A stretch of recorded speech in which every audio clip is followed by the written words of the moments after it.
അങ്ങനെ ഹെയർ ബാൻഡിൻ്റെ വർക്കൊക്കെ കഴിഞ്ഞതിന് ശേഷം ഞാനത് ഫോട്ടോ എടുത്തിട്ട് ഞാൻ ജസ്റ്റ് ഒന്ന് സ്റ്റാറ്റസ് വെച്ചതേ ഉള്ളൂ കേട്ടോ. അപ്പം തന്നെ ഇതിന് ഓർഡർ വന്നു, അത് സെയിലായിട്ടോ.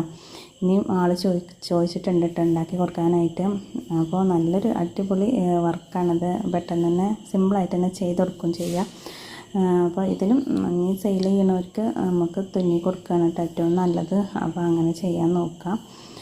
അപ്പോൾ ഞാൻ മോൾക്ക് വേണ്ടിയിട്ട് ഉണ്ടാക്കി നോക്കിയതാണ് കേട്ടോ. അപ്പോൾ ഓൾ ഒരുപാട് കരഞ്ഞു കേട്ടോ അത് കൊടുത്തിട്ട്. അങ്ങനെ ഒരിക്കൽ അപ്പം തന്നെ കിട്ടും വേണമെന്ന് പറഞ്ഞപ്പോൾ അങ്ങനെ അതന്നെ കൊടുത്തും ചെയ്തു കേട്ടോ. അപ്പോൾ ഞാൻ ഓളോട് പറഞ്ഞിട്ടുണ്ട് ഇനി ഉണ്ടാക്കി തരേണ്ടത് പറഞ്ഞിട്ടുണ്ട്. അപ്പോൾ വേറെ ആൾ ചോദിച്ചിട്ടുണ്ട് ഉണ്ടാക്കി കൊടുക്കാനായിട്ട്. അപ്പോൾ സെയിൽ ചെയ്യാൻ ഉദ്ദേശിക്കുന്നവർ ഇതുപോലുള്ള വർക്കുകളൊക്കെ ഒന്ന് ചെയ്തിട്ട് ഒന്ന് സ്റ്റാറ്റസ് വെച്ച് നോക്കുക. അതുപോലെ സോഷ്യൽ മീഡിയ വഴിയൊക്കെ ഒന്ന് ഷെയർ ചെയ്യുക. അപ്പോൾ നിങ്ങൾക്കും സെയിലൊക്കെ ആവട്ടോ, ഓർഡർ വരും. അപ്പോൾ ഇന്നത്തെ വീഡിയോ ഇത്രയേ ഉള്ളൂ കേട്ടോ. നിങ്ങൾക്ക് വീഡിയോ ഇഷ്ടപ്പെട്ടിട്ടുണ്ടെങ്കിൽ എന്തായാലും ഇപ്പം തന്നെ